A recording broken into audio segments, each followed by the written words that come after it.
if it's not made in Dayquil, France, it's just sparkling Sudafed. Was this Dayquil made in California? I don't know, probably. This can only come from the Dequille region of Paris.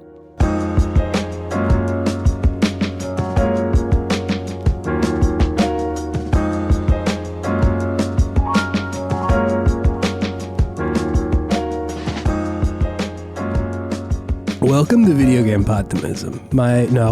The Optimist video game variety show where two best friends talk about the wonderful world of gaming. My name is once again Chase the Blighted, and this episode is brought to you by Dayquil, my friend. Oh, nice. I mean, Dayquil is pretty great when you are feeling under the weather. It is your best friend at that moment. It helps. Absolutely. And I am David. You can call me David the Clear-Eared. Yeah, you were talking about all the various ways that your ears have been blasted out in the past couple of days. Can hear so much. It's been a struggle, but now they're feeling oh so good. Oh so good. Better than they have in years. Do you think any of my gaming thoughts will hit you different now that your ears are more open? I think more it's that I will just be able to be more present for everything because now I'm not like trying to actively not think about how my ears are in pain. Oh my God. You've been training with like Piccolo's heavier. I just took off my weighted clothing. I know I'm really fucking ready to pod. You better watch out. I got things to say today, baby. I already told you I got multiple things for my Podtimistic thing of the week. I'm thinking on all cylinders over here. I'm glad you are because I tried to make notes for this podcast today. It just fell to pieces. So wasn't working, huh? I don't know what I'm gonna talk about, but we'll figure it out. Cut my pod into pieces. Mm-hmm. This is my gamer pod. These were my podcast notes. Nice. See, I'm getting carried already. This is great. Have you been playing video games, David? Yes, I have been. I would love to hear about them. Still been playing Zelda. Okay, yeah. I am at the Fire Temple right now. Okay. I'm enjoying the Fire Temple. It's like a big, scary roller coaster ride. Yes, I really did not play the Fire Temple the way they wanted me to play it, but it looked fun.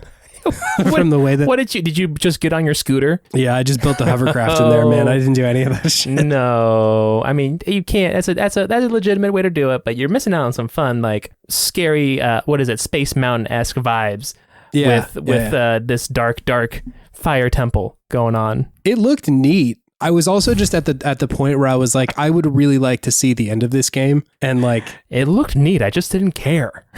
Kind of. I was like, it's satisfying in its own way for the game to let me beat it in that way where I'm just like, it's fine. I'll go play this. Jace, don't you know that our guest listeners for this week are the development team that was specifically tasked with creating the Fire Temple? Oh no. Why didn't anybody tell me? It wasn't on my schedule. I'm so sorry, everyone. They are crying right now. They are all crying. We have a live studio audience this time. And they are in tears. I'm sorry, everyone. I don't mean to rock you like that. No, I get it. Yeah, sometimes you just gotta, like I said, the first time we played Zelda, you gotta be in it to win it. And sometimes that's just blasting through a temple. Flew through that one. It's good that it was fun though for you. Like that approach was also good. I'm still doing it. But it is a fun time. I like minecarts. I always love a good minecart ride. I'm with you. With pretty much any game. I don't know if I've done this as a Podtimistic thing before, but I think maybe you have. But, like Resident Evil 4, Donkey Kong Country, great minecarts. And Minecraft, good minecarts in that one. Sure, yeah, of There's course. something more whimsical and fun about a minecart than just like a train or like a tram or something. Just you're really in it with a minecart. You're right in there. Yeah, the unhinged speed with which you go down a minecart and how quickly you change direction and the feeling of just the velocity and like the G's that you're pulling when you take a sharp turn in a minecart really is something unique to a video game. Because if I'm in a minecart in real life, I am terrified. It's a pretty bad spot, I feel like. Unless you're going quite slow, I feel like a minecart is like maybe not a good place to be. Yeah, I'm probably going to get a proximal humerus fracture if I'm in a minecart going that fast. I'm just going to slam myself into that cast iron side and just break something. Probably get a radial nerve injury. It's going to be bad. Damn, Dr. David throwing out all kinds of words. I don't know what they mean. I told you I'm thinking, baby. Yeah, you thinking. The wax is gone, and now my brain is fully loaded. The flames of my intelligence are being stoked by the airflow into my brain. Quick shout out to Armored Armadillo from Mega Man X. There's a pretty good minecart in there. It's not like specifically a minecart, but you ride a little like one-wheeled vehicle on a cart in there. Mm-hmm. Also, really good soundtrack on that level too. I mean, all those Mega Man levels have great soundtracks. Yeah, I feel like there's a couple of standouts in there, and I think Armored Armadillo. It may just be because that's not one of the earlier ones. Armored Armadillos you usually play later. I think I'm thinking of Ice Penguin. That's like almost the one you go to very, very early. But sorry, Zelda. Sorry, I was lost. I was like, does he have anything else to say? Mega Man rips, as always, especially the music. But there's also something very satisfying about this fire temple because you have Tenobu with you, and he will just like hang out and spin on the front of the minecart as you're going through. Yeah. And you can just blast the shit out of enemies. All of a sudden, you'll notice that the track is out in front of you, and you'll just have to like hit something next to the track to make it spin into place. Yeah. It's very satisfying to just go bowling with Tenobu and just make him your personal wrecking ball. Yeah. It's pretty great. I love that. There's something deeply satisfying about it. Just because also he's such a good-natured Goron. He's a pretty good dude, yeah. And the power with which he comes at his enemies is terrifying. And he's just on fire and just blasting people to smithereens. It's great.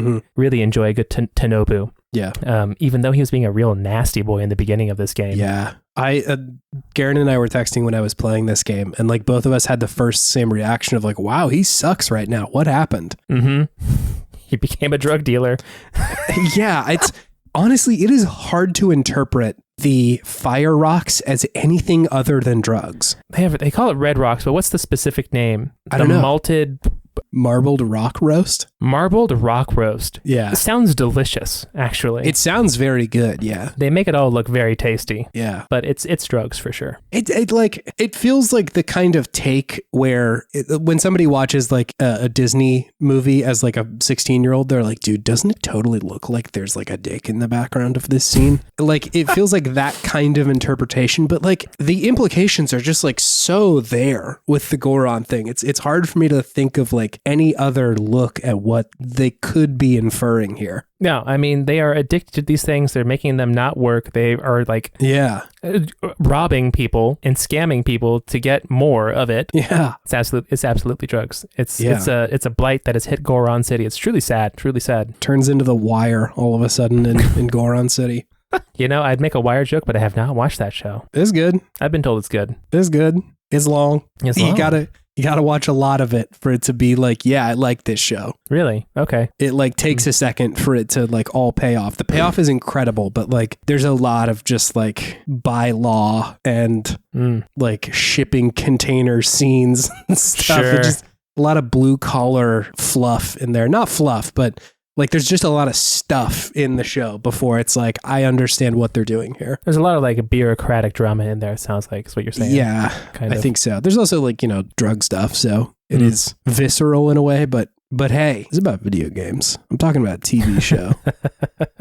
We don't have a rule against that. I'm Chase the Blighted is making this a TV podcast now. Hey, you ever heard of this show, The Price is Right? I love Bob Barker. No, just make it about Boomer TV. Why don't they make no more shows like Cheers? What a great program. Like Chiz. Cheers. Sam and Diane. Ain't no better love story. Oh, boy. The blight almost consumed Chase right there. Yeah, I'm pushing the blight back from the brink right now. Chase is the mayor of Blight Town currently. I am the mayor of Blight Town. And my first act as mayor of Blight Town, we have to get better infrastructure. Like, it is so hard to get from the bottom of Blight Town to the top of Blight Town. We have so many just like ladders that you can fall off of. Rickety little ass ladders. I'm going to turn Blight Town into Anne Orlando. Ooh. It's going to be so nice in here. Big glow up if true. First order of business, put some lights anywhere in here. People need to see the place. First order of business. We need to drain the literal swamp at the bottom of Blight Town. The actual swamp down there. That's the only Drain the Swamp I will get behind, pretty much. Yeah, no, me too. Because it's like literal poison if you step in there for too long. What are we talking about? I think Chase Zelda? was about to suggest that Guy Fieri should run for president. On one hand, he has no political experience, and I sort of suspect, given the track record of that it wouldn't go great. But at the same time, maybe the guy who doesn't want it is the one who deserves it. What else about Zelda? I just figured out that the way I've been fusing things was bad. Really? I've just been fusing weapons together. Yeah. But I'm supposed to fuse horns to weapons. Oh, yeah. As opposed to weapons to weapons. Mm-hmm. But weapons to weapons is more fun because it looks so janky. It is fun. It looks so janky. You get the huge long swords. I like the big farmer's pokey thing. Double farmer's pokey thing. It's my favorite. What is that called? It's not a trident. No, it's Same not. Concept, but what is that called? It's a hay fork. Yeah. Something like that. I don't know if that's what it's called in the game, but... Dave, you're going to be bummed out about what it's called because it's a shockingly simple answer. Is it just fork? What is it? It's a pitchfork. It's a pitch. Oh my god. Of course it's a pitchfork. All right. Delete the podcast. We're done. It is a weird one. We forgot done. The word for a pitchfork. Word pitchfork. Jesus. And after all of my talk about my brain working on overdrive with my new airflow. Yeah. It's thinking about games, not farming. But we did do farming simulators. So, I mean... It was like 100 episodes ago. But they didn't have a single pitchfork in Farming Simulator from what I remember. It was all automated. Yeah. But I miss the good old days of hand farming. Take me back, Stardew Valley. Anyways, Zelda, I've been as combat is a lot easier now that I've been fusing horns to my weapons instead of just fusing weapons to weapons. It's a significant upgrade, I assume. It's a big upgrade, but I'm also I never have enough arrows. Did you run into this problem? For a little while, yes. I was usually buying arrows at every shop I could find, so like that got a little bit easier over time. And then once I got the like hover bike, I stopped using arrows to throw the like seeds. the seeds, light blooms, because I was using a lot of arrows on that, and then I just started like throwing the seeds and then putting it on the bike as well, so stopped using arrows quite as much there. But they're always pretty scarce. I feel like I'm never like, wow, I have a lot of arrows right now. It's like I've got maybe 30, and that's like enough for a little bit of the game, because they're also just like so useful in combat. The bomb flowers with the arrows, so good. That's really helpful. Anytime you like are overwhelmed, you just like hit a couple dudes with like a headshot with the arrow. That like really makes combat a lot easier, so you can just like focus on one of them for a little while. You can really whittle them down that way. But the game's great still having a blast with it. I was traveling this weekend. It's just still so nice to be able to play Zelda on the plane. It makes plane travel so much more enjoyable. Oh my God. Yeah, for sure. That's all I had to say this week about Zelda. And the other game I've been playing this week is The Lies of P. Oh, hell yeah. I also played this. The demo? Yeah. I'm enjoying this game. Yes. Yeah. I want to hear your thoughts about it before I talk about it. Yeah, I think it's a very interesting take on a FromSoft type game. Mm-hmm. It feels like they took just the elements that they liked the most from each game and just put them all into a hodgepodge with Lies of P. Mm-hmm. You definitely have a like Sekiro-esque staggering and perfect blocking system, right? Where if you perfect block, your weapon takes no damage, and you are in a better position to then attack who you're fighting, and if you do that enough, then you can stagger them and do like a really strong attack. Yeah. It takes like the weapon arts from Dark Souls and makes them pretty enjoyable. Mm-hmm. That's a pretty interesting take on those, because you have two with each weapon, because you have one for the blade and one for the hilt. Yeah. It has a quick dodge and a roll. So taking something from Bloodborne and something from Dark Souls. Yeah. And then I mean, the graphics are pretty amazing in this game. It looks fantastic, and it runs just so buttery smooth. And FromSoft, for all of their skill and their ability, they've never been known for like a graphically beautiful, technically well-made game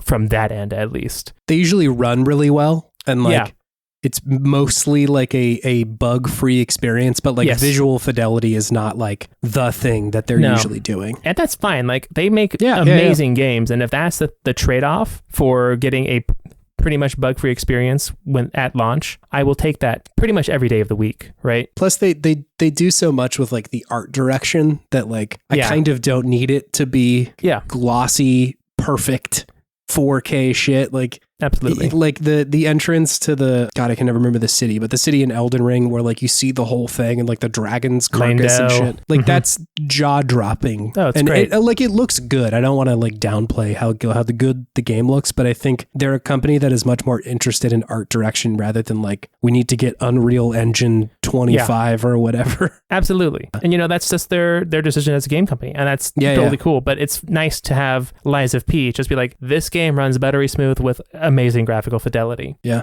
Which is a nice change of pace. And I think the combat itself is interesting. It feels like its own thing, which is impressive that it was able to do that when it's so clearly a Soulsborne game, right? Yeah. Yeah. It's this weird kind of Frankenstein of all these different concepts and all these different games that FromSoft has made, and they pull it off quite well. It definitely gives you that same kind of battle high that you get from any other From Software game, and it makes me kind of excited. Yeah, yeah. Not just for this game, but for the prospect of other game developers kind of, I don't know, maybe starting to figure it out or crack the code or just being willing to take a chance to make a true Soulsborne AAA experience and kind of come at the king. I feel like that's exciting. That's people seeing like, oh, there is a market here that's not fully satisfied, and we could put something out there that if it's quality product will succeed. Yeah. So I think that now, since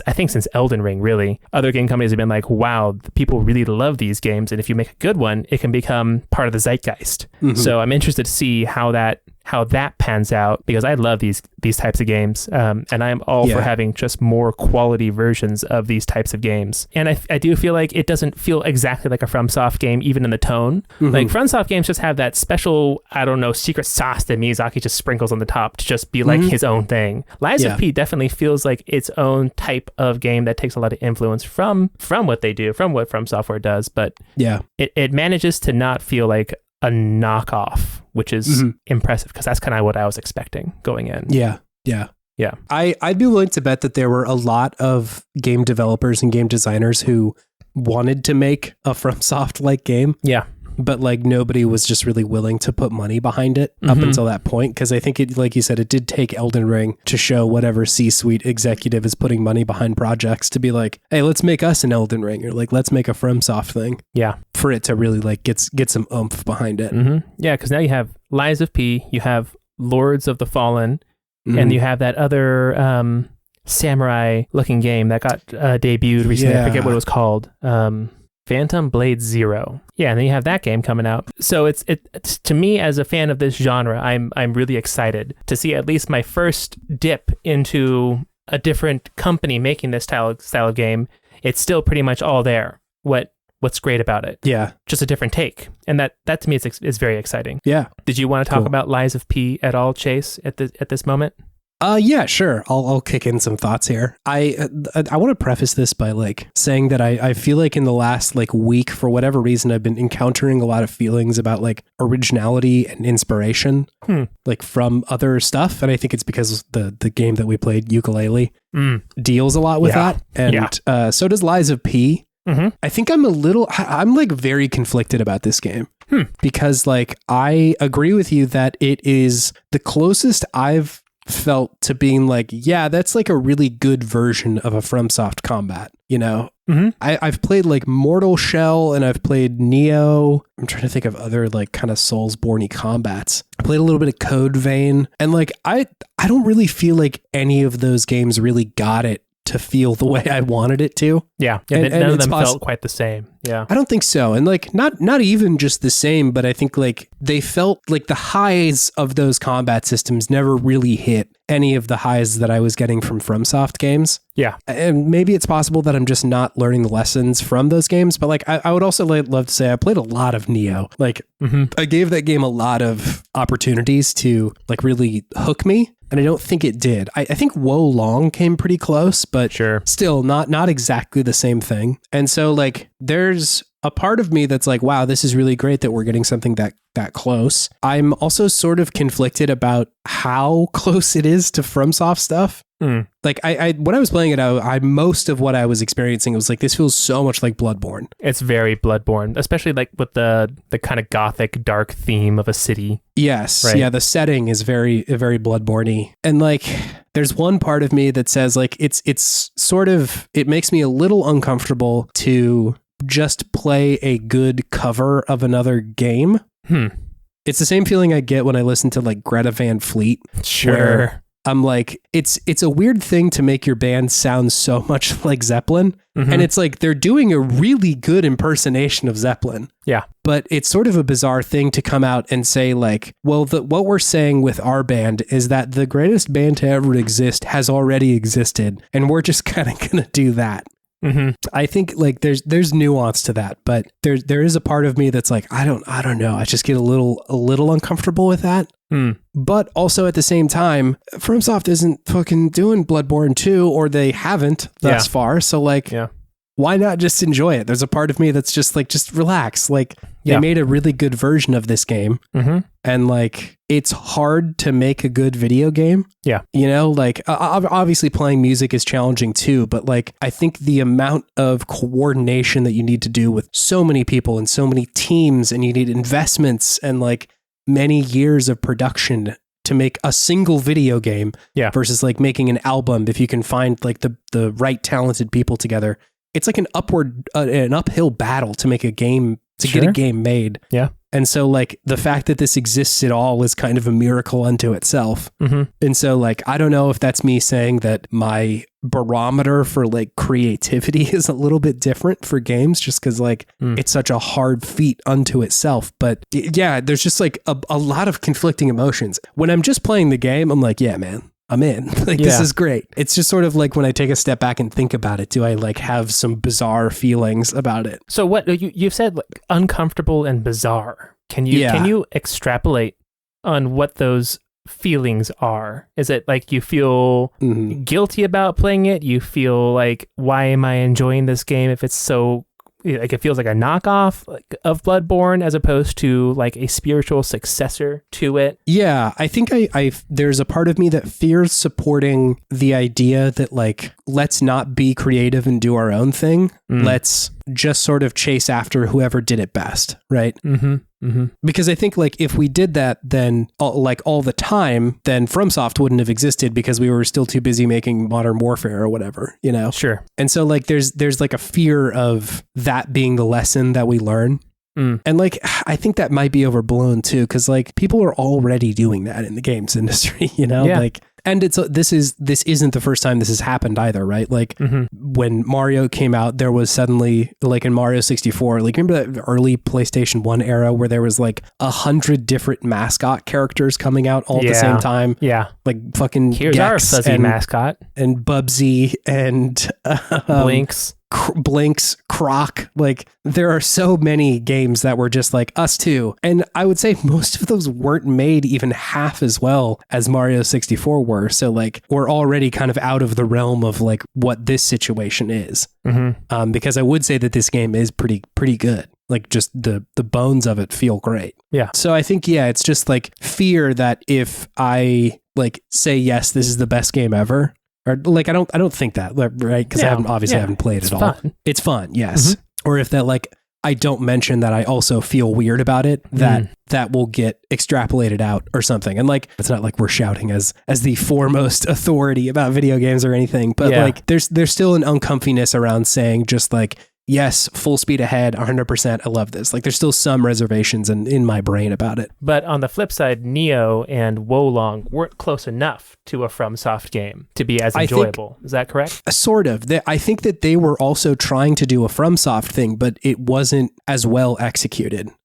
Like I think a better example is maybe like Hollow Knight, where you get a lot of Dark Souls-y stuff, but it's just kind of in a very different context, right? Yeah. It's 2D. Like the combat is very tight. You don't have very much health, and you have the same sort of like risk reward of dying and then going back to a place that you've been before and having to sort of backtrack, and the exploration, the world being so interconnected, all that sort of stuff.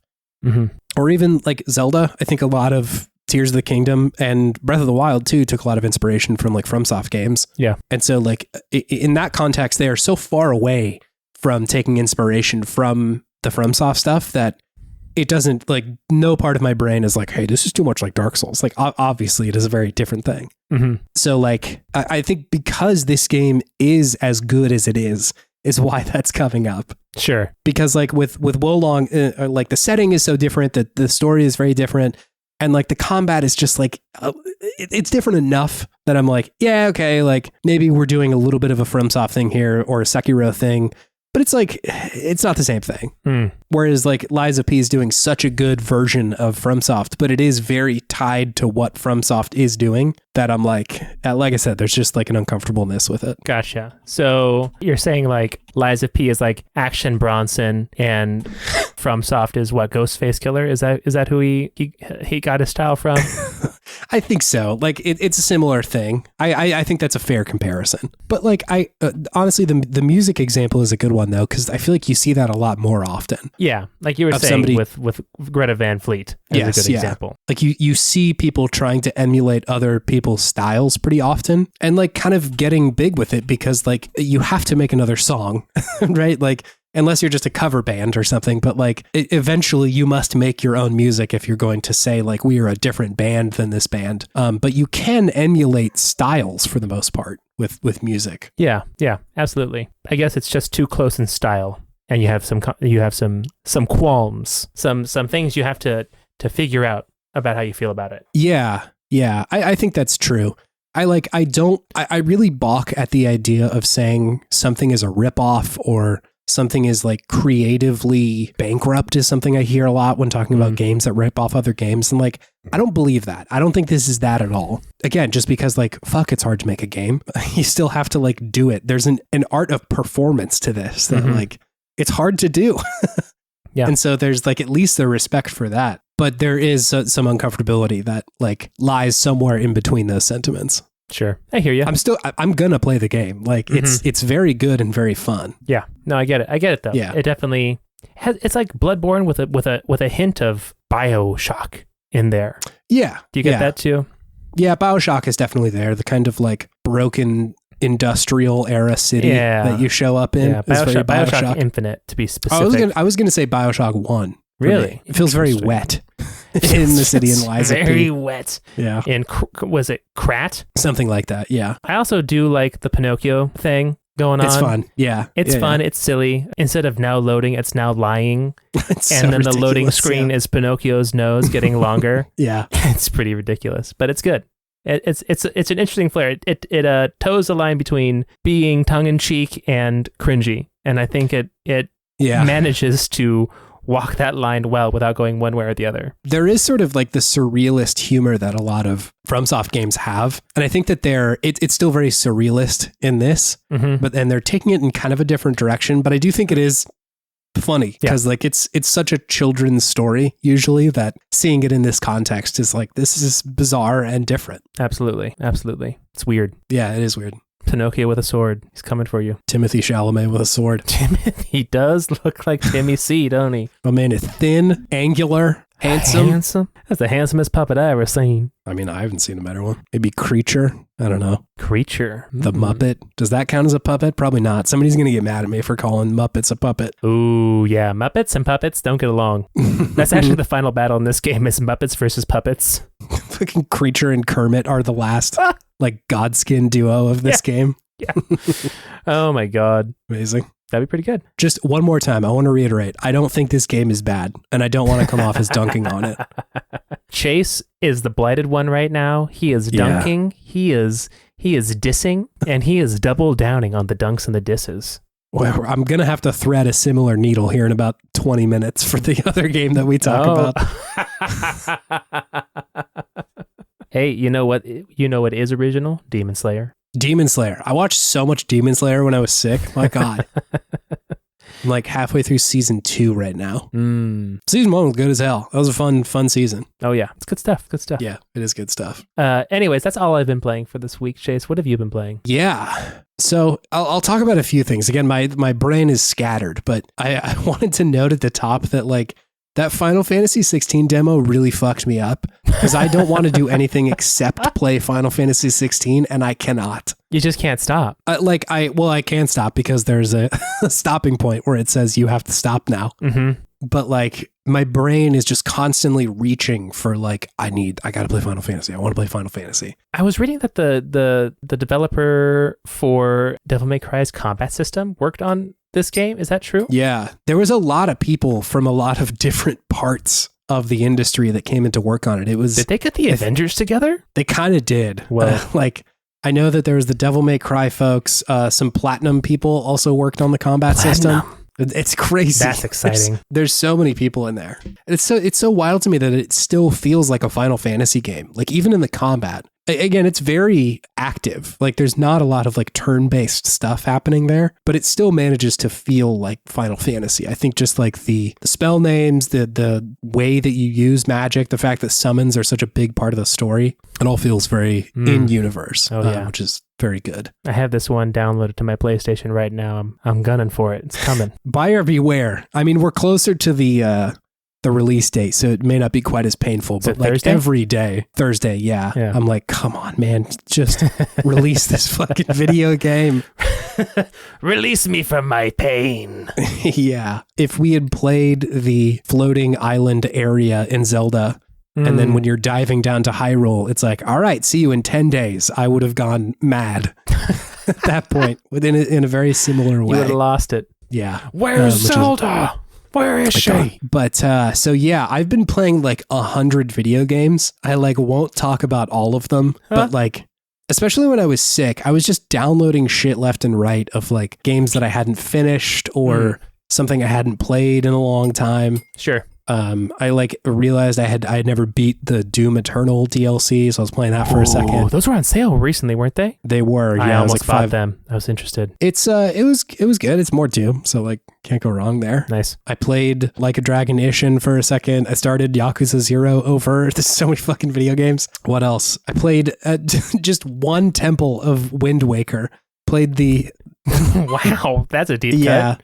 The like Rito level, that like first one. I just fired up Steam Deck and was like, I guess I'm gonna play. God, dude, I think the Rito might be among my more favorite like Zelda people, which seems bizarre because like they're not in everything. They're not. But like every appearance is so good. They are like a little extra bonus race that just kind of comes around every once in a while. You're like, oh, the Rito are in this one. The Rito are in this one. That's amazing. Because like they're amazing in Wind Waker, and then both Breath of the Wild and Tears of the Kingdom, I'm all about it. Yeah. And God, the fucking, is it Dragon Roost Island? Dragon Roost Island. God, that song hits, man. Mm-hmm. God, the quality of the flute, the timbre of the notes and the sound of it is so good. I'm also going to use this point to listen to that melody and then play some of the Colgera fight from Tears of the Kingdom because it has both of those in there.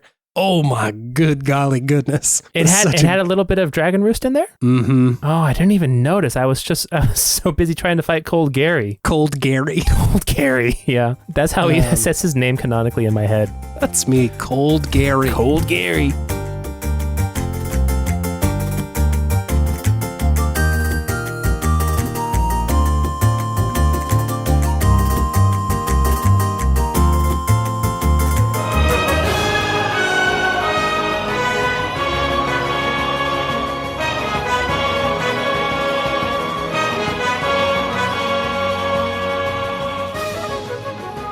It's amazing. It's so good. Damn, I didn't even notice.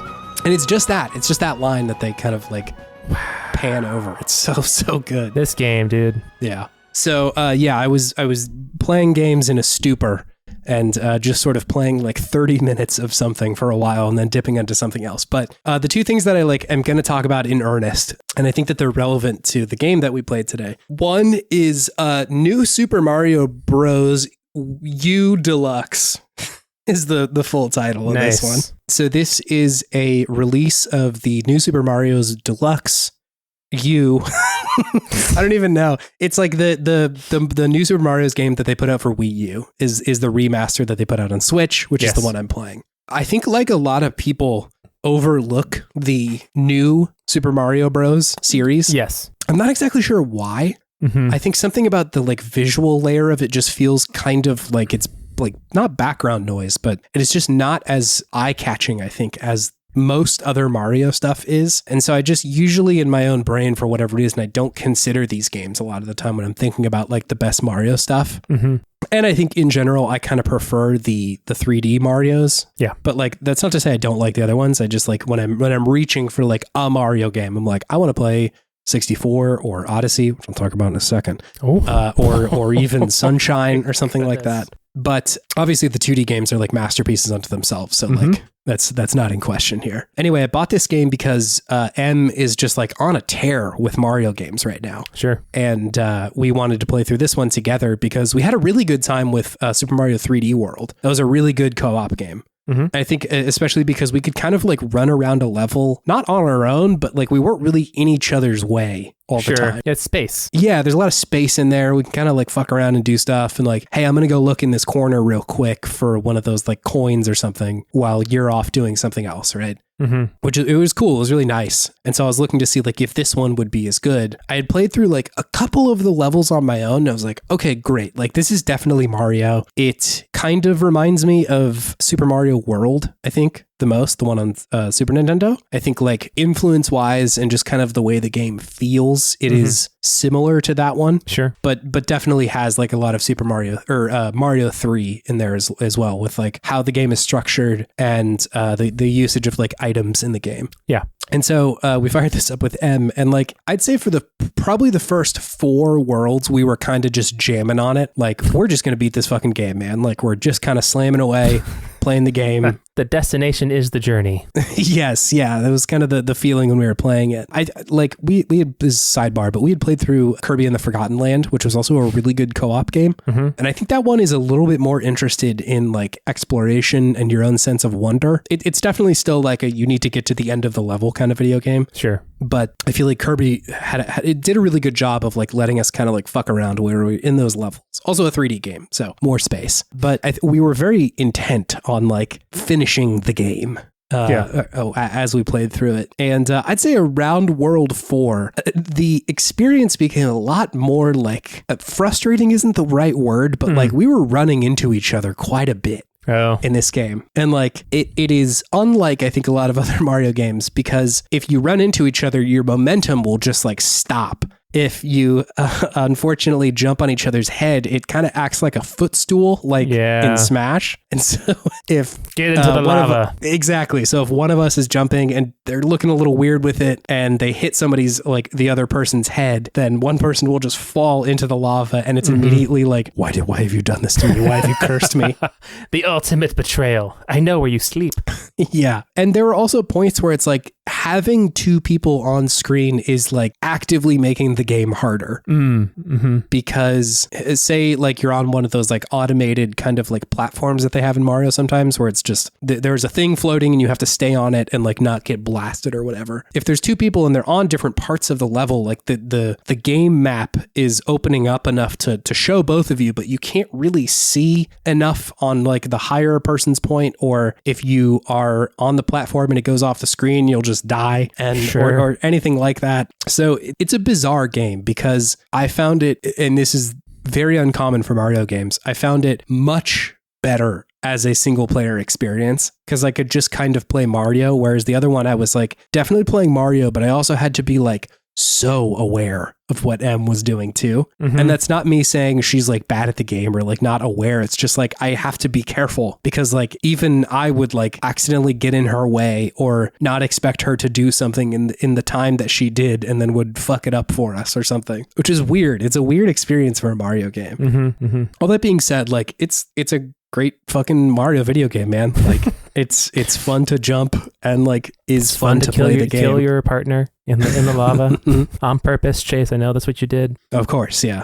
many accusations were thrown around, David. I bet, but I can only imagine. Yeah. It was interesting. Like I want to keep these games more in mind when I'm talking about the best Mario games, just because like I said, I don't forget about them, but they're just not on my mind when I bring these things up. And I wonder if that's just because it's such a quick experience Sure. Like they're pretty short video games, all things considered. I think we beat them in a matter of days versus like with Super Mario 3D Land. I feel like we were at that game for like weeks, or with Kirby and the Forgotten Land, that was like a month long game that we played. So I don't know. I still think it's like, I'm glad that it's around, and especially that it's like on the Switch. And it also has like, I was going to say great accessibility. It's okay. You can choose characters that mediocre.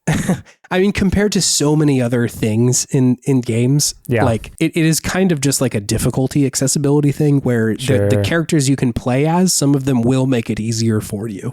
Where like if you play as Toadette, I think you can get a power up where you like temporarily turn into Peach, and she has like a much better jump that'll give you like kind of a pretty good double jump that you can do, which will obviously make Mario a lot easier. Or if you play as Nabbit, which is like a little rabbit thief guy, he's just invulnerable, so like you can't take damage. So you can only really die if you fall. Wow. Okay. We used it once. There was one level where I was like, I can't do this level again. We need to like get past this. We need Nabbit. So I used him for one level. That's great. That's like the little brother, little sister character. Yes. Yeah. If you had like a younger sibling, that would be pretty helpful for them to just be able to like hang out in the game while you played. I've been thinking a lot about like what my playlist for a kid would be. Mario Kart's pretty good on there. I think Mario Kart's going to be on there, but stuff like this where I can hand them a way to interact with the game without having to like beat Mario on their own would be pretty helpful. I feel like a lot of Mario games are pretty good with making it like all the Galaxy games you can just like be Luma, or it's just like be helping collect star bits and everything. Yeah. Still feel a part of it. For sure. Yeah. Anyway, the other game that I've honestly had not played very much of, I just watched for most of the game, was Super Mario Odyssey. Ooh. Like I said, Em has been on, it's very, very good. Em has been on a tear playing these games and have been like, essentially like she's been enjoying the games that we've been playing together. And so I'm like, hey, why don't you try this one? Because it's a little bit more complicated than the games that we've been playing, right? Like Super Paper Mario is like a very different thing, and Kirby and the Forgotten Land is a little bit different. It's a little bit more forgiving, but I feel like Mario Odyssey has a pretty good balance of like, there are spots that are hard to do, and you also kind of have to be good at navigating the camera to do them. And so I'm like, just like, show me what you think of this. And also like, I was like, can you just give it until the first level to see if you're in or not? Because that's kind of when the game shows its hand of like what it's actually going to be doing once you like jump into the frog and everything. And so we tested it out, and she's like, yeah, fuck yeah. I like, this is very fun. I'm way into this. Thought it was very cute that you could be a frog with a mustache, which she's correct. And that's one Italian frog. And I was also like, I don't need to play this game to enjoy it. I'm very much okay to just watch this experience, because like I can't go back to the first time I played this game anymore. Right. Yeah, true. Like I know I know what's in this game. There might be some moons that I haven't gotten, but like the wonder of the first time you get to that first level and throw your cap onto the gigantic dinosaur, I can't experience that again. It was incredible so first good. time. It was everything I didn't know I needed. Yeah, like they just so immediately up the stakes with what you can do in that game. It felt like, oh my God, what, like the sky's the limit with this. I have no idea what they're going to bring to this game if they're already letting me control a dinosaur. Amazing. But what I can do is watch my wife play it, who hasn't experienced that for the first time. And so it's really fun to be sitting on the couch knowing like, oh shit, this next part coming up is really, really cool. I can't wait to see like how she reacts to that, you know? Or like the first time that you go into one of those levels where it's like 2D all of a sudden and you're playing like 8-bit Mario. That's all amazing. That was so good. And like the whole game is like that, right? Where every level you go into, there's always like a cool part of it, or like one of the moons is really, it takes a weird way to get there, but it's really satisfying to do it. And so like kind of watching her do that has just been like so much fun and so cool. And like just again, the game is so flashy and bananas that it's a thrill to watch through this at all. It's also it's really impressive that they were able to iterate on essentially the Super Mario 64 and Super Mario Sunshine formula to such success. Yeah. Because like I think before Mario Odyssey, I would have said like collectathon games like that wouldn't work in modern day. Foreshadowing? A little. Yeah. And I'd be wrong. Like the game is so much fun. And I think it does so much to offset the kind of malaise that some collectathons can get into, where it's like I'm just sort of overwhelmed with all the stuff that's like going on that I kind of check out at a certain point. But they strike such a fine balance between like, look at this incredible place that we've built for you. There are definitely moons here to collect. Yeah. But it's going to take it will mostly lean on your own curiosity rather than like, can you do a jump good enough? It's like, why is there a Goomba or a seemingly like woman Goomba in a big red hat? Why is she over there? And why are there like 8 Goombas in that area? Like, what am I supposed to do here? Eventually arriving at, well, of course I have to make a Goomba tower to impress her, and then she'll give me a moon. Like, gotta impress Mama Goomba. Mama G. Yes. Of course, which is incredible. Like all those moments are just like so much fun. I love to be able to provide just like the slightest nudge for any of those solutions too. Because when we're playing, like I can see her get frustrated and then she'll be like, okay, like what the fuck am I supposed to do here? And then like usually not saying like you need to stack up all the Goombas, but like, why is that other pretty Goomba up there? What do you think you could do? That Goomba's beautiful. My God. Don't you want to fall in love? And so, yeah, it's just such a joy to play this game. I am not surprised that it took Nintendo to do this. That like they were the ones to be able to be like, we know how to still do a collectathon game. But I am sort of surprised that like not more companies try this. Yeah. I guess like it's definitely an endeavor to make. You really only have like A Hat in Time is kind of the only other game that really tried it. Balan Wonderland. Balan Wonderland and Yooka Laylee are the other two, I think. We'll talk about one of them here in a second, but yeah, it's just so good. I'm constantly impressed by this game. It still hits. Was this a 2017 release? Does that line up right? I think so. It was 2017 or 2018. Did Breath of the Wild and Odyssey come out the same year? That happened, right? It seems like a crime, but yes. Yeah, they both came out in 2017. Nintendo was just the 1-2 fuck you punch to every other game developer. So wild, yeah. What a swing. I'm going to stop waxing poetic, move on to my Podtimistic thing. Actually, I want to swap something in for my Podtimistic thing today. Add whatever you want. I have 3. I was going to say, it sounds like you have quite a few. I wanted to do something that maybe we'll return to in a little bit, but my Podtimistic thing this week is a little mini segment. Oh. It is, I'm going to read you just a year's top games on Metacritic. Secret segment? Do we have to play the stinger? Yeah, fuck it. Well, we can play the secret segment stinger. I want to read you 1998's top 5 games on Metacritic. 98. Ooh, There was a TikTok that like I saw that was just like walking through a bunch of different years as top 5 on Metacritic. And like some of these are pretty nuts. The positions that they've found themselves in. Some are totally appropriate, and other ones like what? Why? Sure. So, do you have any guesses? Do you know what came out in 1998? 98. Cruisin' USA. I don't know if Cruisin' USA is on there, to be honest. Damn shame if it isn't. Oh, shit. Resident Evil, I don't know. Mario, I don't know. Resident Evil 2 is number 11 on this list. Oh, okay. I bet. But let me hit you with the top 5 real quick. Let's hear it. So at number 5, we have Metal Gear Solid. Number 5? Number 5. Whoa. Which is, it's great that it's in the top 5. I'm happy about that. Number 4, Gran Turismo. The first one. Whoa, okay. All right. I don't know about this positioning already. Your chase is sus. I think it makes sense in the context of the moment, but like MGS under Gran Turismo, like the impact that game has had. But I mean, Gran Turismo was a pretty big jump for racing sims, though, wasn't it, at the time? It definitely was. I think just like seeing this list in 2023, I'm like, whoa, I would have some adjustments if I was like remaking this list. Sure. Number 3 is Half-Life, which like, yeah, okay. Absolutely. Yeah, sure. This is a pretty good one.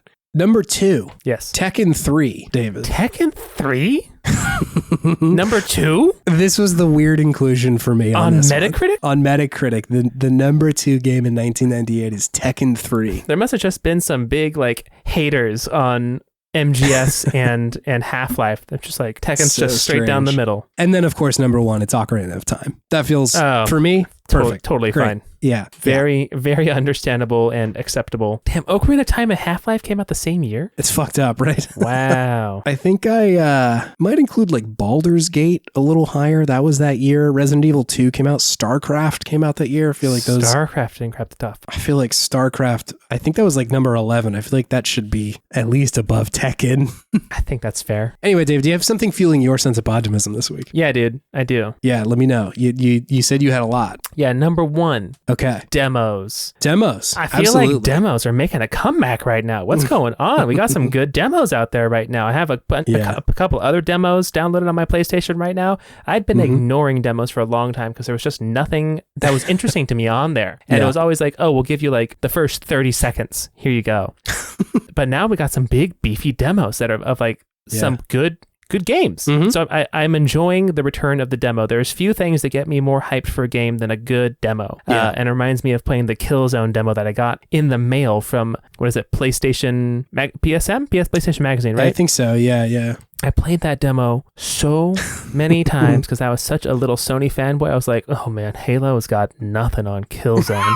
This is the greatest game ever. It's so hard to aim with your sniper rifle. It's so realistic. Just like wiping tears away from your eyes, like Killzone's just as good, dude. The delusion was strong. Delusion was strong. Killzone was a fine game, let me be clear, but it was not Halo. It was not.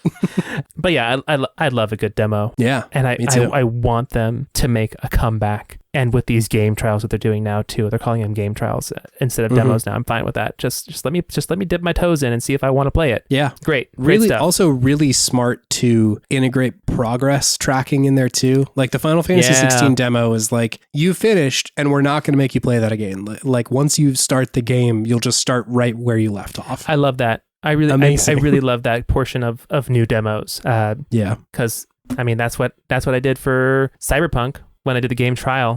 Played 4 hours and it ended like right at the big cliffhanger of the beginning. I'm like, well, you got me now. Here's $60. Here you go. Yeah. And that's been a joy. It's been a lot of fun, Cyberpunk.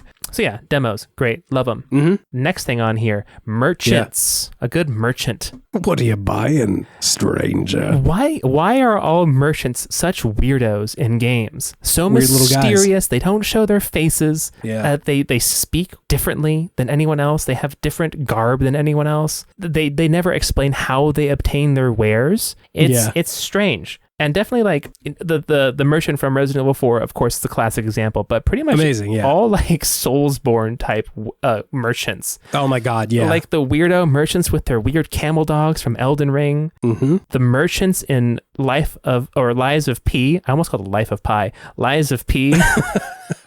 Weirdos. They just have like, they don't show their face. They just have like bandages around their face and they just talk in a Cockney accent. I'm like, what is going on with these people? Who is this guy? Who is this man? Where did you get these wares? And why are you telling me you definitely didn't steal them or scavenge them? But yeah, merchants in games are always such little weirdos. Weird little guys. Going back to something that Chase loves. It's true. I love a good merchant. You're right. That really does cut across a lot of games that usually the merchants are like, don't tell anybody how I got here, but I've got a cursed little dagger that you can buy. How many people are just interacting with black market merchants on the daily and are just like, oh yeah, this is what a black market merchant is like. Yeah. You know, weirdos that don't want to tell you any more than just, I got something for you to buy. Do you want it? And that's about it. I also love a good unexpected vehicle level. Oh, sure enough. Yeah. So in any game where there's suddenly I have to go on a train or I have to go on a plane or a boat or drive any of those things in a game otherwise where I don't do that. Oh, I love that. I really like that. It's such a nice little break in the gameplay loop and just gives you something different and fun to do. Yeah. And I was thinking about this specifically, like I put down flying levels because of Tears of the Kingdom when old Moldy Gary comes out of Mount Death Mountain and starts blasting you. You have to get on that that flying craft and just blast him back with the good old Yunobu. That was a lot of fun. I really enjoyed that. It was so slow. I was thinking about Chorus when I was playing that level. I'm like, man, I really wish I could drift on this little plane right now. Just turn around on a dime. Yeah, it definitely felt like a World War I fighter game at that point, where it's just like I have to go so far out and do such a big turn around to line up the shot. But it was still fun. I really enjoyed that part because it was just was something very different. Like, oh yeah, you could do that in this game now. You could put a flying segment in a main quest level of a Zelda game with this component. So I think that going back to Tears of the Kingdom, I just love that they have that ability to do that in a mainline Zelda game now with vehicles. Yeah. There's so many different things you could do in the future with that, which is fun. But yeah, just always love a good vehicle level. I love the jump scare at the end, or at the end of the Midgar section of Final Fantasy VII, where they're like, "Hey, Cloud's on a motorcycle now. We're gonna play a motorcycle game." It just comes out of nowhere. They like establish it a little bit more in the remake version, but like just in the base version, you are just on a motorcycle all of a sudden, trying to escape from Midgard. And it's like, I have not played any of this before. Hey, just accept it. Yeah. End of MGS1. Yeah, true. There's vehicles in there. It's more of an expected vehicle level, but any of the Halo games at the end where they're like, all right, dude, you just got to get on a Warthog and like leave this place. Always very good. Riding my Warthog. Genuine's follow-up to Pony was pretty weird, man. It was just Pony, but Warthog instead. Yeah, I guess that they were either really into Halo or like had done some exploration in the forest recently. Yeah, Genuine went to do some ayahuasca with a Peruvian shaman. The W in Genuine stands for Warthog. Ooh. Yeah. Genu Warthog. Anyways, love a vehicle level. Yeah, absolutely. I agree. That's it. Well, that's all I got. All right, great. Well, do you want to move on? Do you want to move on to our main thing? Yeah, let's do it. Great. Let's go.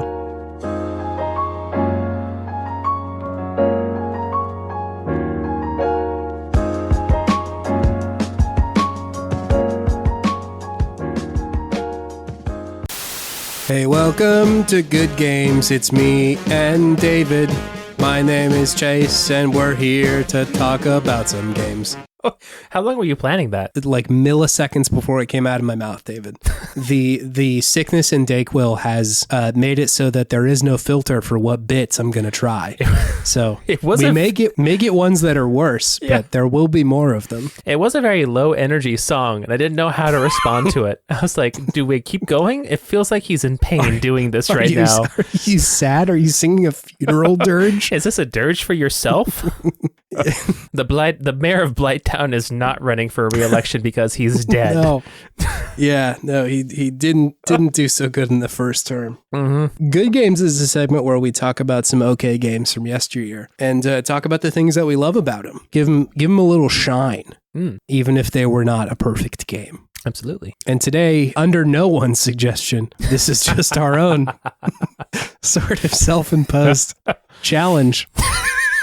You had mentioned, hey, I'm probably going to be traveling this weekend. Could we do something that's on the Switch? And I said, yeah. And I looked around at the stuff that we've been suggesting, like not much was there. Yeah. And then I was like, all right, well, let me look around. And you said, hey, there's a couple of games on sale. And one of them was Yooka Laylee for like $5. So I was like, yeah, man, let's do it. Because I had never played this. Had you played this? No. I had not. I know it's by the Banjo-Kazooie people. Yes. But that's all I knew about it. It's pretty much same. The only other thing that I knew about it is that people didn't like it very much. So, yes. That's the other reason why I thought it would be good for this segment. Yeah. So it's an interesting one. Wait, let's get into it. So can I hit you with a few hot stats about this game, David? Yes, please. Cool. Hot stats. So it came out after a stint on Kickstarter. This was like a Kickstarter game. It was released April 11th in 2017 for PS4 and Xbox One, and then Switch later that year. And of course, don't forget, David, there was also the release in 2020 for Amazon Luna. Ooh. Big release for Luna. What is that? I think Luna was their approach at like game streaming. Oh, that's right. I was like, they didn't have a console, but they did a streaming thing. Like the Ouya, the Google Ouya. It's like the Ouya and Stadia. It's also like Stadia. Stadia, and then Ouya was its own thing, right? Yeah, I think the Ouya was similar. I don't remember what the Ouya was, but it is fun to say. They're all just the 2020 version of the N-Gage is what they are. It kind of feel like when I think about those things, I also think about the N-Gage. I wonder if it's just because they didn't do very well, but that is the thing that comes up to me when I think about those things. Yeah, those consoles. Just trying to catch on to a fad and just kind of missing the point. Yeah, doing it a little bit wrong. I feel like it's not a bad idea in theory to do game streaming, but like nobody's internet is good enough for this, guys. Like, yeah. This is an infrastructure problem, not a box problem.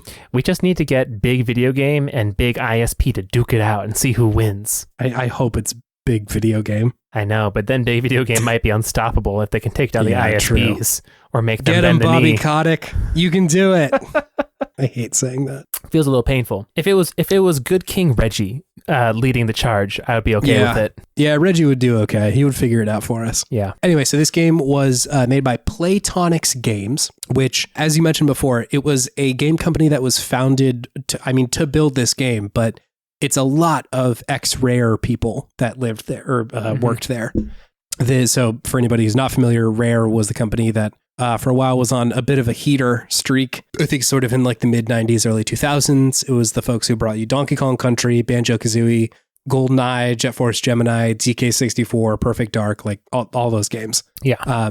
So like some pedigree behind that name. Absolutely. And I think when people were talking about like, hey, this company is being formed, it was exciting to see that so many of the people who were at Rare and who did work on Banjo-Kazooie were also on this. It seemed like there was maybe some promise in that, rather than like, hey, here's a fan game that we are trying to emulate the same sort of style, which is funny because I know Hat in Time is reviewed pretty well for being a game that was like not from Rare people. Mm-hmm. So anyway, they made this game, and then they also made Yooka Laylee and the Impossible Layer, which is a side-scrolling game. I can talk a little bit more about later when we get into the game stuff. Cool. But so yeah, I also have a review of this game from Jeux Video, an outlet from France, and they review video games. And I sound like that Orson Welles. Where have you seen that commercial of him where he's doing like an ad for, I guess, a wine or something? No. It's just fucking incredible. My man cannot hold it together for this commercial. Like, is he laughing? Is he drunk? What's he doing? He's like, he seems maybe drunk or high or something. The French is a quote. The French. This man is not in a good way. No, absolutely not. Like, maybe he's like, he has like some prescription drugs he's also taking, and he mixed them with the champagne or something, but he is out of it. It certainly seems like that is more than just drunk at that point. Mm-hmm. There's something being mixed in there. Yeah, the lack of lucidity is shocking. Yeah. Anyway, so the French Jeux Video has reviewed this game. I've taken their review and I've run it through Google Translate a number of times, one language into the other, to mangle it up real good and get a nice artist's interpretation of their review.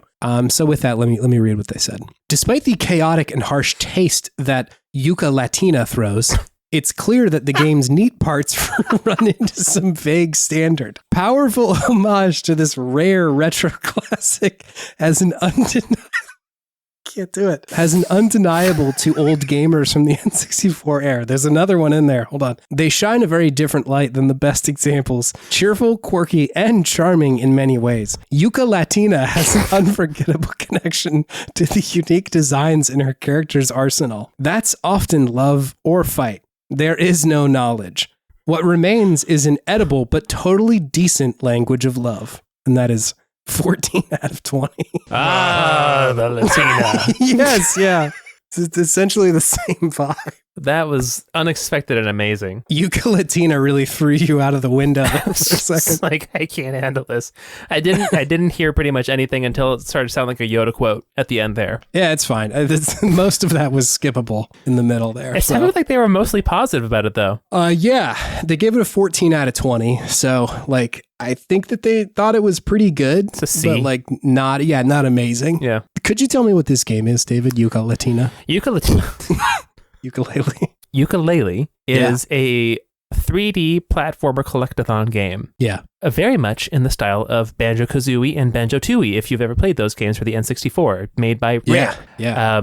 I'd say DK64 as well is kind of in that same DK64 as well. Yeah, absolutely. So you take the role of Yooka, a lizard man, and Laylee, a bat lady, and they run around together. They have moves together. They live on a pirate ship together, and Laylee had found a golden special book, and then it got sucked away by Dr. Quack and Capital B, because they created a device to steal all of the books in the whole world, so they could then sell them at exorbitant prices. So, and especially to get this one book, which apparently Laylee found and is able to rewrite the rules of the universe, supposedly. So now the rest of the game is Laylee is just upset that someone took her book, and they're going around finding the different pages that fell out of the book, which are just pages of this golden book that you need to find. Yeah. To then recreate the book and keep it away from the bad people who are trying to take over the world with it. So you go around, you go to different levels. I went to the first 2 levels in this game. There's the forest, like beachy level, and then the ice level. And I'm sure there's many other types of different biomes to go and explore. In this one, there's a main hub world where you go to these different levels through. You're like in the what is it? The Hive? You talking about Hivory Towers, David? Hivory Towers. You're in Hivory Towers, which is where capital B, the owner of Hivory Towers Corporation or something like that, lives and does his evil capitalist business from. And you go through and there's different books you can go and enter after you get, a certain number of collectibles, you unlock new levels and you progress from there. Yeah. It's a pretty classic collectathon. Yeah, I agree with you. Anything to add? There's a casino level in there too. And a marsh level. Like a casino level, like Persona? I wish it was like Persona. What? I would love to hear about your thoughts about this game, David. Yeah. So full disclosure, I didn't really play Banjo-Kazooie much as a kid. That's helpful, honestly. Yeah. Because it's impossible to talk about this game without talking about Banjo-Kazooie. It's totally impossible. Yeah. Because they are so. And I played enough at friends' houses to know what Banjo-Kazooie is and remember what it controlled like. I just didn't have it myself or play it and beat it thoroughly. So I think my experience is going to be very different than yours with this game. Yeah. So I mostly enjoyed my time with this game. I thought it was an absolute love letter to this type of game that they had made previously. Of course, with that, it makes it feel quite dated in some ways. But, I played this game handheld mode on the plane. So I think maybe having a very simple game style and handheld mode is actually more desirable oftentimes than having something be very complex and needing very fine motor control to, do things properly in the game. Yeah. So I think also that might shade my experience and my interpretation of this game. But I thought it was, the visual style was engaging enough. I did enjoy the character design. Some of the mob characters might have seemed a little derivative after a while, the enemies.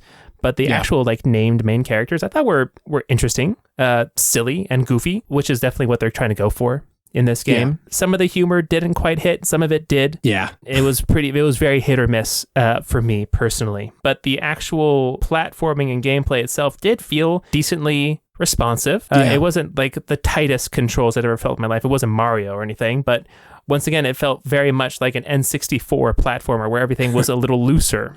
Right? Yeah. People floated a little bit more. You didn't turn on a dime or stop on a dime like you can in a Mario game. For sure. Yeah. And I think that's some of the mystique and uniqueness of those games is how they control. And that doesn't control bad. It just has a very different way of controlling than modern platformers do. Yeah. And I did like some of the extra bits in the levels. I like the little retro gaming areas with Rex, the polygonal dinosaur. He was fun. And I did enjoy the different powers you could get, right? Upgrading your character was fun, and every time that you did it, it felt like you got something pretty significant. Yeah. So that did feel like, I'm constantly getting stronger and better and being able to interact with the world more as I go on, which was good. And I did really especially like the snake wearing pants. The snake wearing pants. Trouser, dude, he's so good. Trouser was great. Trouser needs to make an appearance in more games that are not Yooka Laylee. Someone needs to just make an agreement with Rare to just bring Trouser into the mainstream because he's an excellent character. Trouser for PlayStation All-Stars 2, dude. I need him in there. I would play PlayStation All-Stars 2. They have some new All-Stars now. It's true. Yeah. Ellie from The Last of Us 2 just eviscerating the other people on the game. Oh my God. Just a makeshift arrow goes straight through. I don't know who would be the first to die from Ellie. Probably Crash. I feel like Crash doesn't have good enough spatial awareness to really clock that she's going to be a threat. An arrow straight through Crash's eye, coming from the back of the head. Somebody screams, "Crash, no!" Just like in in Last of Us 2. Oh, brutal. I know. It's a tough game. That is the There Will Be Blood of video games. I played it once and I'm good. I don't think I can do it again. Good. Yeah.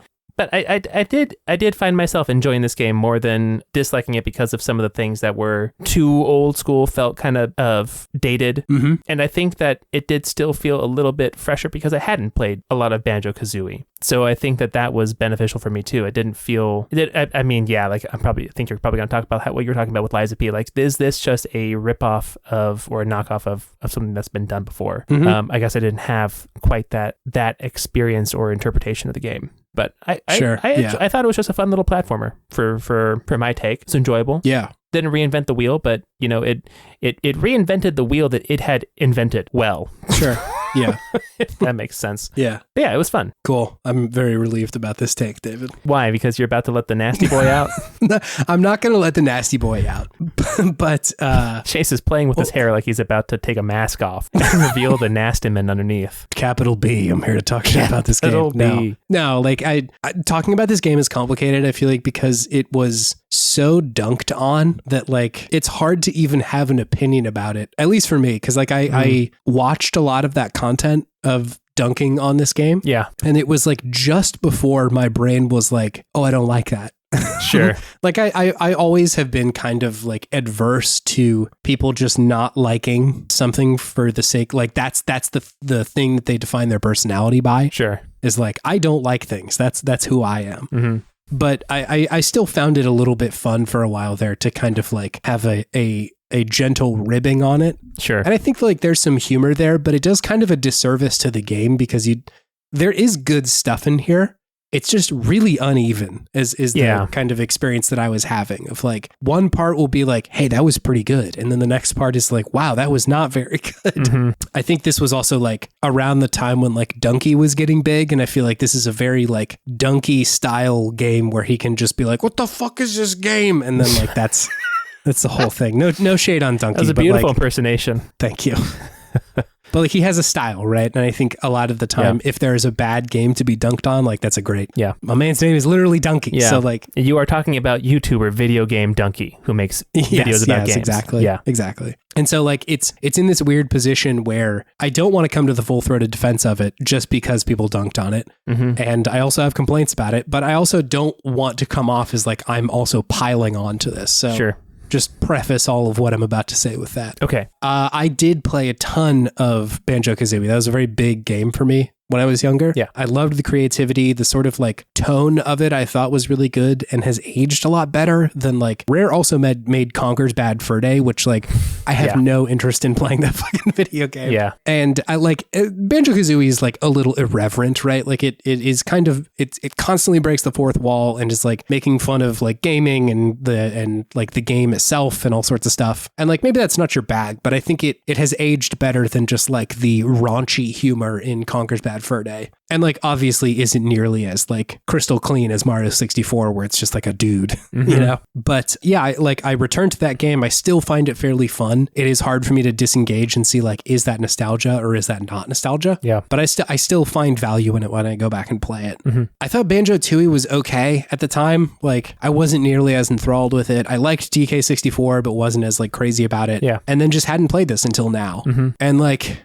yeah, it is so closely doing the Banjo-Kazooie thing, like down to like the UI in the game. It is like the same stuff. And what we were talking about before with Lies of P, it's sort of a weird situation because it is doing such a specific riff on that formula, but it's also made by the people who did it. You know, so like maybe it's not the whole team, but it's as if like 3/4 of Led Zeppelin got back together today and we're like, all right, we're going to do another album. Yeah. And like, I don't know that I could be mad at Zeppelin for making another Zeppelin album, you know, like, sure. I understand why you would make similar music. Yeah. But I do think it rather than like a lack of creativity, I just see this as kind of a missed opportunity for this company to really like iterate on the formula that they had. Again, having played Mario Odyssey so recently, like there is plenty of ground to be tread in the sort of collectathon era. And this game just feels like so specifically like a throwback to that era, and they're trying to like emulate every bit of it. Sure. Did you ever watch that movie Kung Fury? Do you know what I'm talking about? The dubbed movie? That's Kung Pao. That's Kung Pao. Kung Fury is like this like kind of shorter movie that I think was like just made by some people. It's not like a huge thing. It was like a Kickstarter movie.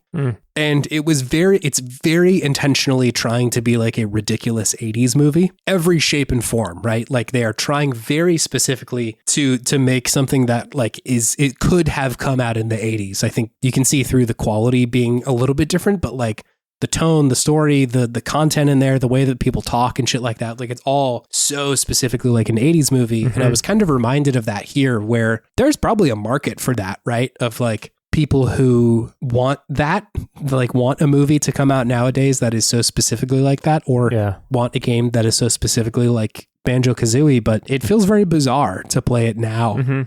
And this is also a segment where we play games out of context, right? Like we play a game from 1997 in 2023, and it still feels weird. It still felt weird to play this in 2023 and be like, oh boy, this is strange to experience this game that is so specifically doing Banjo-Kazooie, but it came out much more recently. And that's not something you have to hold in your mind, right? It looks much better than Banjo-Kazooie did. The sound is much better. They have more assets available to them. And like, I think part of that is why this doesn't work for me as well. I simply think the physical game space, like in the game, I think it is too big. Like, sure. Those levels are kind of daunting when you first show up to them. And as a result, feel kind of empty, like in a different way than something like Breath of the Wild does, where Breath of the Wild is inviting you to come look under every rock and there is something under there. Yooka Laylee's like, there is something over there, but like there's not really going to be a lot on the way there. And not in an intentional like, wow, this area is breathtaking and sparse. It's just like, yeah, you got to run over there. This place is kind of a thoroughfare, you know? Sure. And so like I was looking at like Banjo-Kazooie and like and even Mario Odyssey. Some of those levels are just not that big, you know? The very first level in Mario Odyssey is pretty tiny, all things considered. You like show up and then you turn left and there's like a couple of jumps that you do, and then you're immediately in like the dinosaur area, and then you run through there. There's a couple of jumps you do, and then you get on the 2D level thing. You go upstairs, there's a boss battle, and then like that's it. Like there's just not that much real estate. And like, you know, eventually the levels do get bigger, but when I was playing through Yooka Laylee, I was just kind of like overwhelmed a lot at the time of like, God, there's so much space here, which is also something that Banjo-Tooie did. It was also a lot more sparse, and like there was just a lot more space to like wander around. It felt harder to get from one place to another. Whereas in the original, it was a very dense area, which I suspect was restriction that the N64 was giving them. But I think actually is probably a good idea with these games, that like it's really risky to add more space in a collectathon because it's more areas that you need to go like hunt out and stuff like that. And you risk overwhelming somebody. But yeah, I think this game would have been better if it was like half the size that it was. Oh, I see what you're saying. Yeah. Not like the length of the game. Literally the physical space. Yeah. Just cut everything out by half. Yeah. Right. I think that would have been great. Yeah, because I mean, the thing you want to do in the game is collect things. You don't want to make it so onerous to go around and just explore. Yeah. That if you fall off a ledge by accident, that it just takes you like a minute to get back up to where you just were. Yeah. Right? You have to think about people like me who just fall off all the time. And like, I wasn't falling that much. It was just like, there was so much area. It didn't really make me feel like I knew where I needed to go a lot of the time. I agree. It was, the levels were so big, I was getting lost quite often and confused. It's like, okay, what do I do? Where am I supposed to be going right now? Yeah. Or again, I think in Mario Odyssey, and this is like, it's a testament to the level design in that game, where a game, or even the level that's like kind of the sand dune level, they do such a good job of making you look around, and you can kind of visually parse, I bet there's a moon over there. There's almost definitely one not right there. Like it's a bigger space, but you can see that area is not very populated. So maybe there's something over there, but I'm definitely going to go check out that weird pyramid first. So yeah, I totally agree with you that like, I kind of like the designs of the characters here. I think Yooka Laylee is like a pretty well designed character. Again, having lived through that era of games where Croc and Bubsy and Gex and Glover were all coming out at the same time. Yeah. I feel like I can spot a bad mascot from a little while away. And like, yeah, it's pretty good. Like, Yooka Laylee's pretty good. Yeah, you could do worse for sure. You could definitely do worse. And you are right that Trouser is, God, the best fucking character in this game. Great character. This like literal slimy salesman. Another merchant. Sketchy merchant. Yes, he's a merchant. Oh He's a merchant. My gosh, it comes full circle. It's true. He's like, for anybody who doesn't know what this guy looks like, he's a snake, but he's like stood up in a pair of like khaki shorts. Yeah. So like one end of him is threaded through one leg and it's coming back out the other side of the short. Yeah, so he's like a U. Yes, and the shorts are on either side of the portions going up on the U.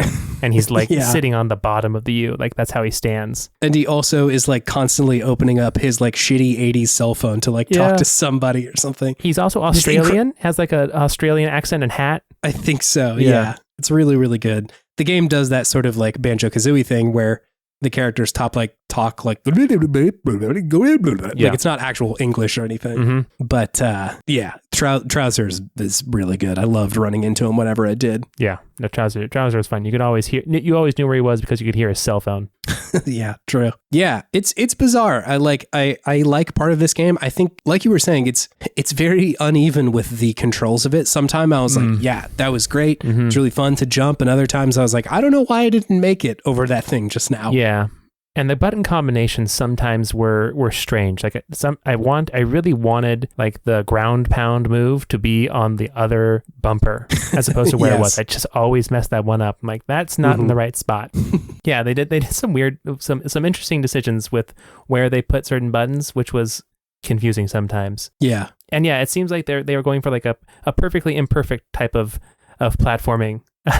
Sometimes like it felt intentional. It didn't feel like it were just trying to not make it as precise. It's just like you really have to you really just have to know how the character moves and floats to do it right. And like, but Banjo-Kazooie is like that, right? I think absolutely. There are sections of that game where you're controlling as Kazooie, where she's like running on her legs that are kind of challenging to do, and you do have to know how they move. How do those legs move, girl? How do them chicken legs move? But there were very imprecise moments where I was just confused about why I ended up the place that I did. Yeah. I will say I liked the level designs in most of these places, like not the actual like physical level design, obviously, like what I was saying about it being too big, but like I think the artistic intent behind a lot of these places is pretty fun. Like they're pretty neat. I liked the snow level and the casino level. Like that's fun. That's cool. And I think some of the challenges in there were great. Like I saw that the mini games with like the retro dinosaur guy got kind of bashed on, but like that's fine. Those were fun. They're fine. Like, they're silly and like they were initially kind of challenging, but then I feel like you get the hang of it pretty quick. And you're like, no, I can do this. Like, yeah, it's fine. Not a problem. Yeah, a mixed bag, this game for sure. Yeah. Two other things I enjoyed about it. Yeah. I like that you could spend pages to expand a level. I thought that was an interesting concept, which is like unlock more of a world. Yeah. So you could kind of go to the worlds you liked and pick and choose and like really expand one thing and, wait to go back to another level that maybe you just didn't vibe with as much. Yeah. Interesting way of doing it instead of just making more levels. I wonder if they had been more liberal with that if that would have been able to solve the problem of like... it made each bit smaller. So you just had like a smaller area to explore each time. Yeah, so like really gate progress, right? So like you have maybe one or two places that you can go to in a level at the beginning and like make it clear, right? I don't know, a force field or something like that. But make it obvious that like, here's the first part of the level that you need to go to. And then we'll give you two spots that open up or something like that. So you can kind of like direct people in that way. It would definitely be different than how they've done it in the past. But I do wonder if that would have helped a little bit. Do you have a Korean game design or something? That's a great idea. Thank you. Appreciate you. Yeah, no, I think that'd be a lot of fun. That'd be more interesting, and then just make people really learn like one small footprint of the level, so that when you pass through it or get back there again, I've already been here. I've already taken everything out of this level that I want or need, and I need to go back to where I was before to find new things. That's great. What was the other thing I was gonna say? Your brilliant idea just pushed it right out of my head. What were you talking about before that? Can't remember. Oh well, move on. Yeah, so only 1 point then. Yeah, 1 point. Sorry, I couldn't remember the other because I got just struck across the face by Chase's great game design idea. I don't want to backseat game design because like I sort of imagine that making a game through Kickstarter has its own pitfalls, but more just like theorizing like what could have been different here. I feel like whenever you and I kick around game design ideas, it's much more of like, I wonder if this would have done X, Y, or Z or had this effect rather than like, these guys did it wrong. Here's how you do it. Because like, there's a pretty strong chance that you do that and it totally fucks up the game. Absolutely. You know, like any of these ideas could be absolutely bad when they try them. Or they could have tried them and come to the conclusion of like, no, doesn't work. It's not good. But I think it's fun to kind of theorize and hypothesize. For sure. Yeah, I feel like this game gets a much worse rap than it deserves. I agree. It's not nearly as bad or offensive as the internet made it out to be. No. It's perfectly serviceable. It doesn't make it's nothing remarkable, but it's fun. There's some good times to be had in here. I think as a whole, like people in games and people who enjoy games have a really tough time with a game that is hyped or a game that is like a follow-up. Mm-hmm. And it's in the scenario when that game is like fine or okay. Yeah, I think it probably just had too much hype around it. I think so. I was going to bring up Mighty Number 9 right there, but I think that game is like genuinely not very good. Sure. But I like you see that happen all the time. I think Redfall is a good example from recently. Like it's fine. That game is fine. It's not amazing. And like, I think just like it was so hyped up for people who are like on the Xbox consumer base that like the Game Pass when community. it comes out. Yeah, when it comes out and it's like, okay, then it seems like a much bigger of a disappointment than if like nobody had said anything and then it just dropped and people would be like, yeah, it's okay. Mm-hmm. Mm-hmm. I feel like we do, and like this is part of the show, is we do need to figure out a better way to like handle games that are okay like this. Sure. Not everything needs to be like, this is the worst fucking thing I've ever seen. It's a slap in the face to us gamers. Oh man, yeah, that was a great impersonation of a nasty boy. Yeah, Beautiful. He lives in all of us. It's a matter he sure of does, doesn't he? two wolves live inside you, David. Yeah, not two boys. Yes. Not to say that we are the paragons of morality and goodness, because not. we are all flawed people. Yeah, we've all been the nasty boy, and we know it. Yeah, it's true. Repent, you nasty I've enjoyed boys. dunking on a game. That's how I know not to do it. Ooh. Dave, we've been recording for almost 2 hours and my brain is going to melt out of my fucking head. All right. Can we go to the outro? Yeah, let me do the outro. I'll just do it right now, real quick. All right, great.